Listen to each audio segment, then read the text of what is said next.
9 तारीख को 9 जून को शाम को पुलिस के पास कुछ अपुष्ट उससे आ रहा था कि एक बालिका के साथ गलत कार्य हुआ है, रेप हुआ है, और जिसके संबंध में फिर हमने तस्दीकी पता रसी स्टार्ट कर दी थी।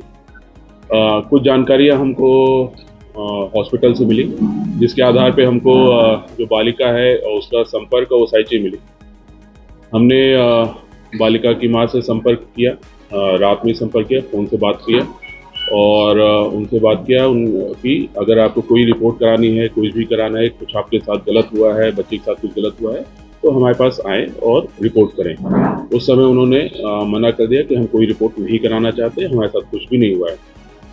उसके उपरांत फिर अगले दिन फिर हमने एक टीम भेजी, सिविल में हमारे अधिकारीगण गए और तो उनके घर पे कोई नहीं मिला हमें।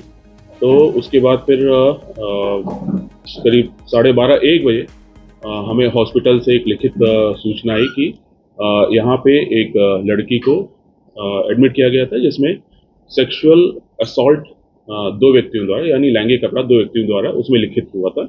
और उस सूचना को हमने दर्ज किया और उसके बाद उसका हमने जांच स्टार्ट कर दी, फॉर्मल जांच हमने इसमें स्टार्ट कर दी। इसी बीच हमें फैमिली से हमारा संपर्क फिर से हुआ, तो उन्होंने बताया कि हम किसी दूरस्थ स्थान पे हम अपना बयान और अपना कथन और वो सारी चीज़ देना चाहते हैं। तो उसके बाद उनको एक जगह बताई गई, वहाँ पे हमारी टीम भी पहुँच गई सिविल में और उनके फैमिली भी आ गई।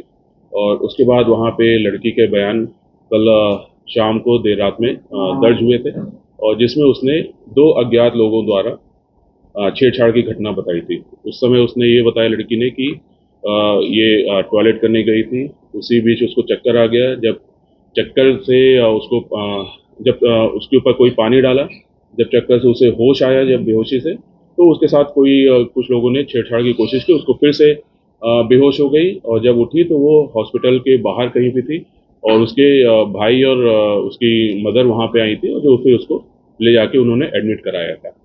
ये उसने कल बयान में दिया था, जिसके आधार पे हमने 354 पुरानी धारा आईपीसी के अंतर्गत उसमें अज्ञात 2 आरोपियों के खिलाफ किया।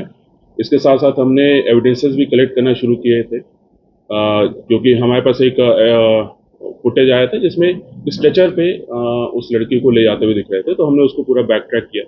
तो कब आई, कब गई, वहाँ पे कैसे आई, तो उसमें हमने ये देखा कि लड़की अकेले ही बाहर आ रही है और जो प्रतीत हो रहा था कि पूरे होश-ओ-हवास में थी।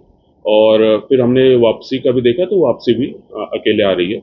और फिर उसके बाद उसके जब माँ और भाई दिखे, तो उसके बाद उसको वो अनकॉन्शियस सी होने लगी थी और उसके बाद उसके भाई और माँ ने उसको एक राहगीर की मदद से हॉस्पिटल गेट तक ले गए, फिर वहाँ से स्ट्रेचर से उसको एडमिट कराया गया।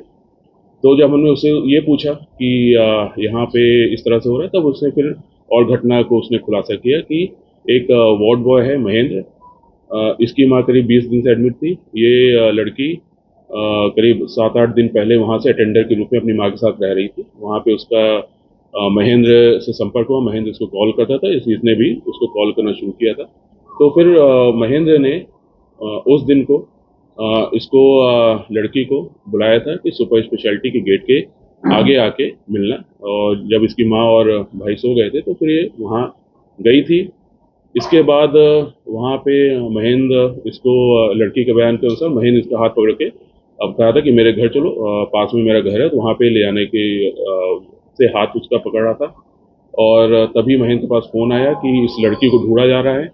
और तो फिर महेंद्र ने उसको बताया कि तुम तुरंत वापस जाओ, मेरा नाम मत लेना और किसी को बताना नहीं कि मैंने बुलाया था। तो उसके बाद फिर लड़की वो वापस चली जाती है।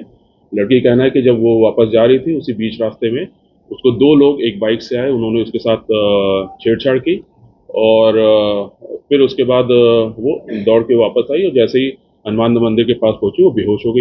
बदल बदल के बयान देता रहा, कभी फिजिकली असॉल्ट कर रहा, तो कभी ये जरूर है कि ये घटना 8 और 9 तारीख के बीच की है, और हमारे पास जो फॉर्मल जानकारी आई थी वो करीब 10 तारीख को दोपहर में आई थी।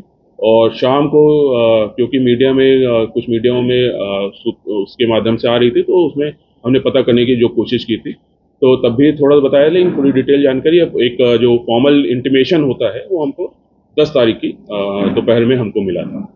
तो बिल्कुल ये भी हम देखेंगे कि क्या कारण रहा कि इतना समय लग गया उस चीज़ में उनको जानकारी देने में। जिसके वजह से इस तरह की स्थिति निर्मित हुई। अभी तक वार्ड बॉय द्वारा एक नशीली दवा भी खिलाई गई एक एक एक एक आदमी। वार्ड बॉय द्वारा सर कि बच्चे से मिलने नहीं दिया जा रहा करीब 6-7 घंटे से।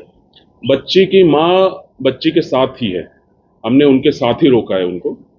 बच्चे के जो बच्ची है उसके भाई और उसके एक और परिजन मामा जब वहाँ पे हम कथन के लिए बुलाए थे तो वो भी वहीं पे थे। तो ऐसा गलत है कि उसके साथ नहीं मिलने दिया है। अभी न्यायालय कथन के बाद भी हमने पूरे जो परिवार है उसको भी सुपुर्द कर दिया। वैसे बच्चे की माँ उसके साथ ही रुकी थी। वार्ड बॉय द्वारा सर नशीली कोई दवा भी खिलाई गई थी, ऐसा इसके बारे में हमने पूछा है तो बच्ची ने बताया था, बालिका ने बताया था कि करीब 6-7 मतलब शाम को उस दिनांक को 8 तारीख को उसके गले में कोई दिक्कत थी तो उसने बताया था वार्ड बॉय को, तो उसने एक टैबलेट ला के दिया था।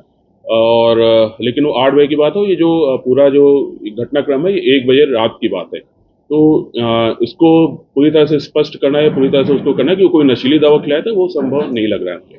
सर आपने अभी कहा कि वो जो घटना हुई है बाइक सवारों के द्वारा की गई, मतलब 2 युवक जो अज्ञात हैं, तो क्या गलियारे में ये घटना हुई थी जिस तरीके से मेन रोड की वो बता रही लड़की जब सुपर स्पेशलिटी साइड से इस साइड वापस आ रही थी तो वहां पे उसका बताना है कि वहां पे 2 लोग ने आए थे उसके साथ छेड़छाड़ उन्होंने किया था और फिर तुरंत निकल गए थे वहां से।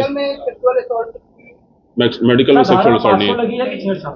पॉक्सो भी लगी है और छेड़छाड़ भी लगी है। पॉक्सो में छेड़छाड़ की हदायत है। कौन? मनीष, अन्य 2 लोग हैं विकास और मनीष, उनको हम सस्पेक्ट्स के रूप में देख रहे हैं। उनको अगर संलिप्तता पाई जाएगी तो उनको भी इसमें आरोपी बनाएंगे। सर क्या प्रबंधन के खिलाफ भी कोई कार्यवाही करेंगे आप, क्योंकि उन्होंने गुमराह किया है कानून व्यवस्था को, तमाम जो है एक अफवाह फैलने में उनका भी एक बड़ा जिम्मेदार है।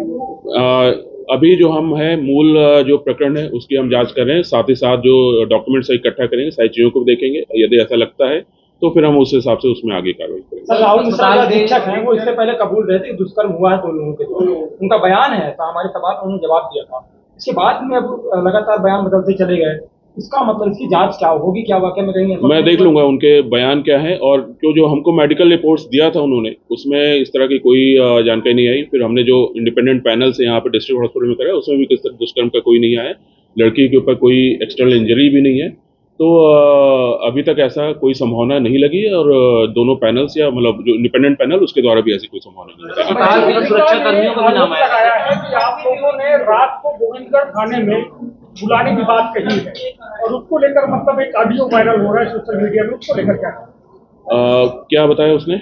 उन्होंने कहा कि बच्ची के पिता ने, हाँ, जैसा मैंने बताया कि हमने पहले घर भेजा था अपने सिविल में स्टाफ को, हमने अधिकारियों को भेजा था, महिला अधिकारियों को, कि जैसा हमने पहले बताया था, हम कोशिश कर रहे थे कि फरियादी तक, विक्टिम तक हम पहुंच पाएं, उनकी जो भी उनके साथ घटित घटना है उसको हम रिपोर्ट लिख पाएं। तो उसी तारतम्य में हमने उनकी टीम को हमने पता करके हमने घर भेजा था, लेकिन वो घर पे नहीं मिले थे, हमारा फ़ोन भी नहीं उठा रहे थे उसके बाद। और फिर हमको कहीं से संपर्क हुआ तो उन्होंने कहा कि हम घर या कहीं पे हम रिपोर्ट नहीं लिखवाना चाहते, हमको उसका लोक लाज का भर है, उसकी माँ ने, उन लोगों ने बताया। तो फिर क्योंकि वो उस एरिया के अगल बगल थे जहाँ का वो बता रहे हैं, तो हमने कहा कि आप यहाँ आ जाइए, जो गेस्ट हाउस है वहाँ पे हम आपका बात सुन के वहाँ रिपोर्ट लिखेंगे।